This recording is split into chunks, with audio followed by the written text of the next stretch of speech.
Greetings everyone, I hope you all had a good year. As for SILKROAD Project, it was not extraordinary, but good nonetheless. I admit I couldn't achieve as much as I had hoped for various reasons. Still, I believe it's moving forward significantly. At the beginning of 2023, I had a significant breakthrough. I had finally prototyped my main game loop, and thanks to this, I've been able to test, validate, and discard certain ideas, and I have now a better understanding of the game genre I'm working on. So I have a genre, I have a type, and I can finally start to visualize the complete game. So, what kind of game is SILKROAD Project? It fuses two gameplay types, a dynamic combat system where the player can control two characters at the same time, and a gameplay centered around the managing of a guest house in the middle of the desert. The player will have to tend to the needs of his guest, who will provide missions and will lead the player to the surroundings where the fighting will occur.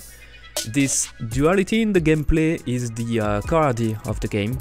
To help you understand a bit more what I have in mind, I can cite two games that has inspired me. First, there is Sakuna of Rise and Ruin, a game that beautifully balances intense combat elements with managing a rice farm.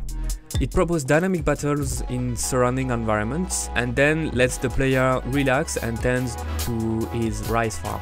What I love here is the contrast between the nervous fighting action and the soothing farm task.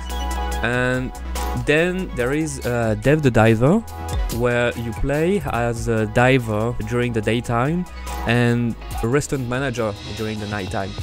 The daily routine, punctuated by the NPC quests that make the story progress, is something I'm trying to incorporate also in my game.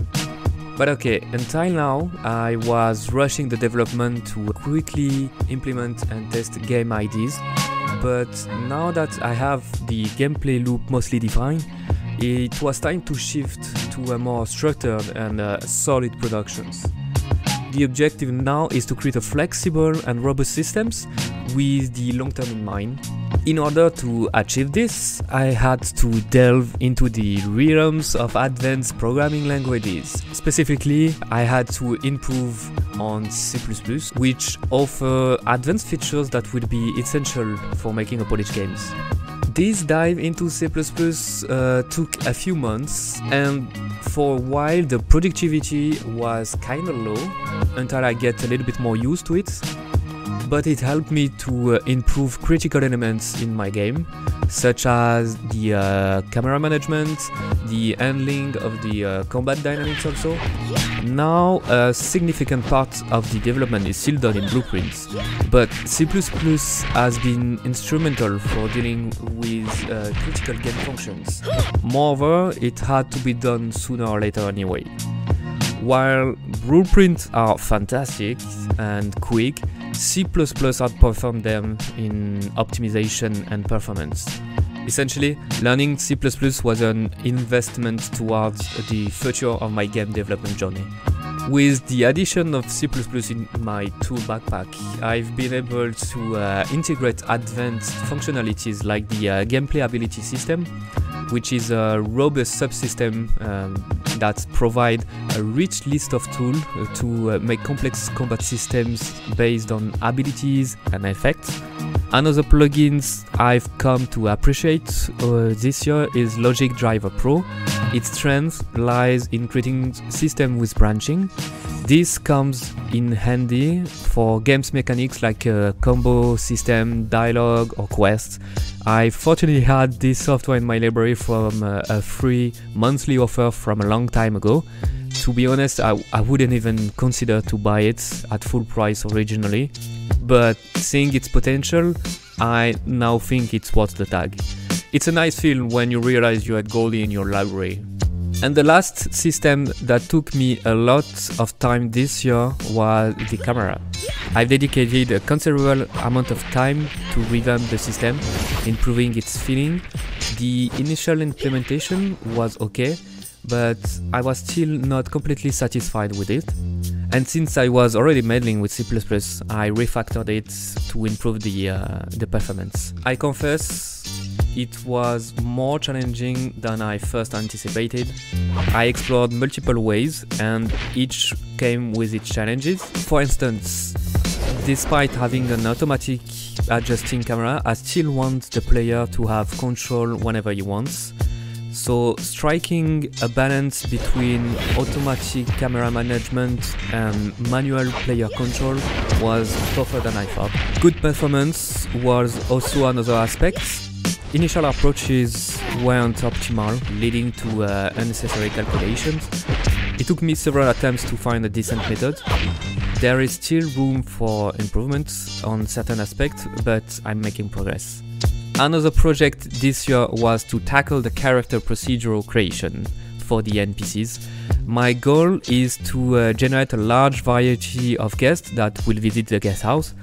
I'm trying to find a good balance between a fast creation using procedural generation and artistic control, as I don't want them to look too machine-made, thus missing the human touch in them.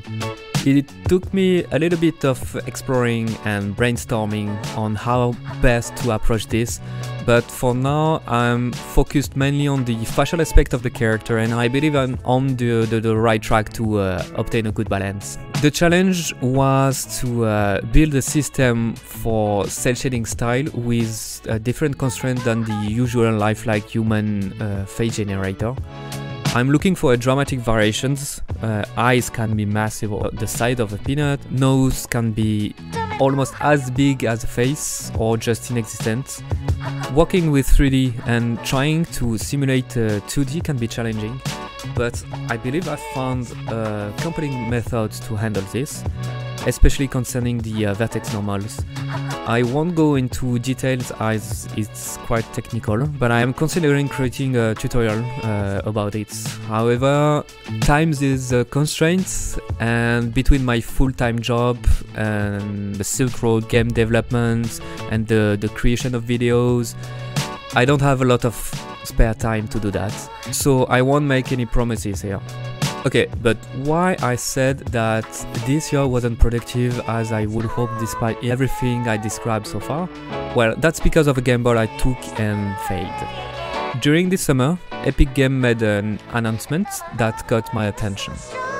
They launched an Unreal Engine for Fortnite that allowed users to craft minigames within its universe, with a business model particularly interesting for developers, at least on paper. It sounded interesting and I anticipated a rush of creators during the first week, so I decided to take a chance and dove headfirst into creating a minigame for Fortnite. My goal was to create a good game as quickly as possible to get on the store before it gets too crowded. If the gamble paid off, I would eventually have a substantial revenue streams and perhaps even turning into my primary income. But I guess you see already where I'm going with that. It didn't pay off at all. First, Unreal for Fortnite is much more limited than I thought. I quickly realized that this version was significantly stripped down, and even though I'm skilled in Unreal 5, I had to learn a lot to adapt to this version. Some things simply aren't doable in this modified version. Moreover, if you want to dig more into this version, you need to learn a new programming language named the Verse. So yeah, I guess you could say that I learned 2 programming languages this year. And after 2.5 months, I ended up creating not just 1, but 2 minigames for Fortnite. The first one tanked so much that I attempted to create a second one, see if I could improve things based on my first experience.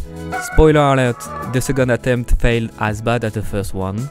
So yeah. So maybe the 2 game ideas were terrible, that's a possibility. But I think there is a serious problem with the moderation, as it was almost non-existent when I was using Fortnite Creative.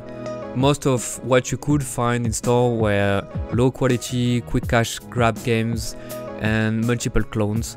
I know I can sound like jealous or frustrated, and maybe there is a bit of truth here, but at the end I had the feeling the algorithm favored quantity over quality. So yeah, the gamble didn't work out at the end, and frankly it drained me quite a bit due to the pressure to have something decent as early as possible, and the time I invested. I left feeling rather overworked.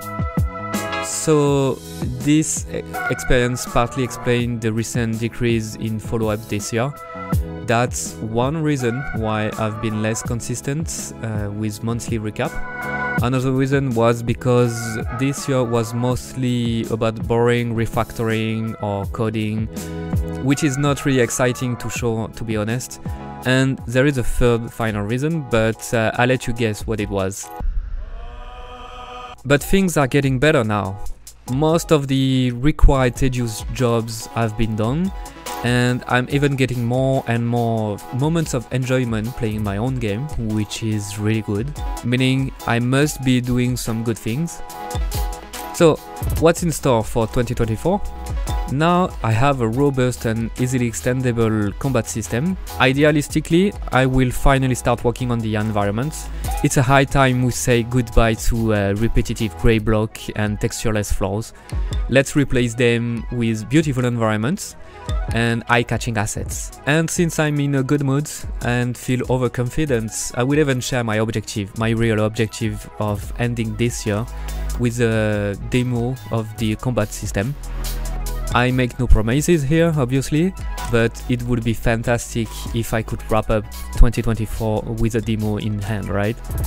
That's it for this recap. If you are already subscribed to this channel, I just want to say a big thanks for your support. It's really cool to see folks taking interest into this little project of mine that's chewed up several years of my life. And if you are not subscribed yet, but you are digging what you see and feel the urge to give me a little nudge, why not press that subscribe and like buttons? And for any of you that are looking for a way to give me the extra support, first, thank you very much. I have a Patreon page where you can make a one-time tip or a monthly pledge if you want. I will be always grateful for that. Thank you very much. 2024, let's go.